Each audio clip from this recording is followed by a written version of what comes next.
Welcome back to ECE 320A. We are now in Unit 3, which means that we are working through Chapter 11, which is dealing with three-phase power. We just finished Unit 2, which was concerned with single-phase power, and now what we want to do is step that up and try to start understanding how we can analyze and work with three-phase power systems based on that foundational material in single phase.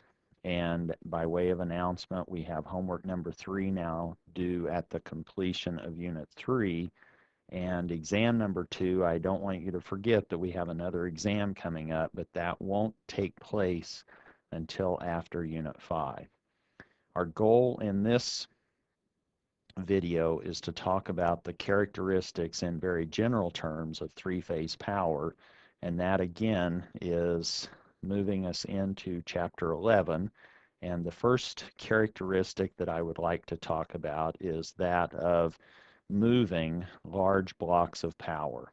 Or what that means then is we're really dealing with high voltages, and for the same amount of power that we can transmit from one location to another, if we ratchet up the voltage, then that means that we don't have to have as much current to produce the same amount of power. And because we have less current,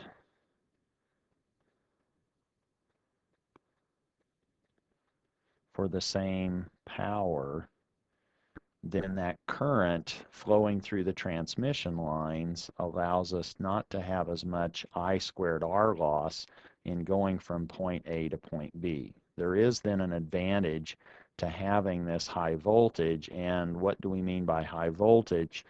We probably won't see high voltages in our labs in ECE, but the Department of Energy defines high voltage by anything bigger than 600 volts, and you'll find that many different entities classify high voltage differently, but 600 volts corresponds to when you might be able to have a spark produced in air at standard temperature and pressure, and that's where this 600 volt comes in for high voltage. The other thing that we want to understand is how do we get that high voltage, because it does have its advantages because of the less current need for the same amount of power.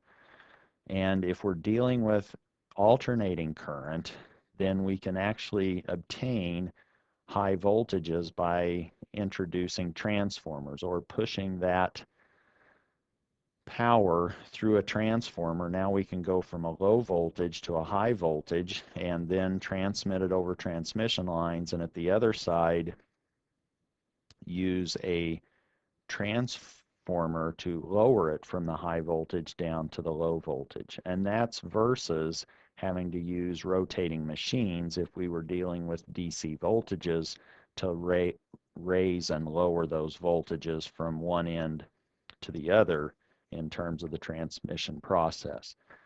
Which means that if we're doing alternating current, which we will be doing in Chapter 11, like we did in Chapter 10, we have this sinusoidal steady state environment that we're working in. That means that we have less complex systems because a transformer is less complicated or less involved than a rotating machine. So we can do this raising and lowering of voltages with transformers, and that is less complex in an AC alternating system than in a DC sense. And if you wanted to maybe get a feel for where all of this is in the real world, then this graphic is nice, and it's coming from a report that was done after a blackout condition in 2003. So I'm giving credit to that particular source, but you can see that we're starting over here on the source side in red. This could be a coal-fired power plant, it could be a hydroelectric facility, it might be a nuclear facility, but now we're generating power. And in upcoming times and now, we might be having banks of wind or solar that are producing the power. We have our generating station. That now goes through some kind of transformer network to step up the voltage to put it through transmission lines that are at very high voltages. They might range from 138,000 volts through 230,000 volts, 345, all the way up to maybe even 765,000 volts that we have in these high voltage transmission lines. It may actually then be pulled off for transmission customers at 230 kV or 138 kV, but then when it gets more towards the customer on the other side, then we could have a sub-transmission customer that's still at a pretty high voltage, 68,000 or 26,000 volts, or it might be a primary customer, which is maybe an industrial facility that's making or manufacturing something. Now we're down to 13,000 or 4,000 volts. And finally, the secondary customer is your residential customer, where they're now transformed down from the 13,000 or 4,000 volts to 120 volts or 240 volts at the residential side. That's then this scenario from generation station through transmission lines, stepping up and stepping down with transformers to the eventual customer, primary or secondary. And hopefully that now gives you a sense, or it orients you relative to where we are talking in terms of this class. And a lot of times we won't worry so much about these step up and step down transformer processes. We'll just be worrying about transforming or transferring power between the source and the load. Three-phase, why do we really care? Well, there's a couple of reasons, in addition to the fact that we can now use high voltage and we can generate that in alternating current with transformers versus with machines. In three-phase, it also gives us an economic advantage, because now if we have a three-phase circuit, we can actually support 3 different loads using 4 wires. So here we might say 3 loads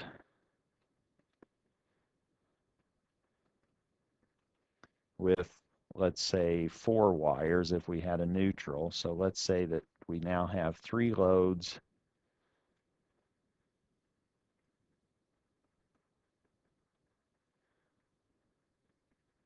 with 3-phase, versus if we had 3 loads in a single phase, then each of those loads would require a high and a neutral, or that's now 6 wires. And you can see now that we have fewer wires for the same number of circuits, and that gives us an economic advantage. It also allows us, with these 4 wires, to have smaller, lighter components than with a single-phase network. Another another advantage of 3-phase would be in the way of performance advantage. And when we have a 3-phase machine, now the torque that that particular machine can produce is steadier with a 3-phase circuit versus with a single-phase drive on that particular machine. So it's a steadier torque, which leads to less vibrations and a more efficient use of power. Another characteristic of 3-phase is working with balanced 3-phase power. There are some advantages. Now, for economic reasons, we don't have, if we have a neutral conductor, if the system is balanced, we don't have any current flowing in that neutral conductor. We'll show that in future videos, but we won't have any current flowing in that neutral conductor, which now allows us to have no power loss. We can also, if we become very skilled with understanding balanced three-phase power, then that will immediately allow us to be more comfortable working with unbalanced circuits or unbalanced conditions using symmetrical components, which won't be talked about in this course, but that particular understanding or analysis relies on being able to work with balanced three-phase operation. And that now summarizes or tries to characterize some of this three-power information. Why do we want to use three-phase power? We can move large blocks. There's economic reasons, there's performance reasons, another economic reason, and it gives us the foundation that we need to understand when we aren't working in balanced conditions.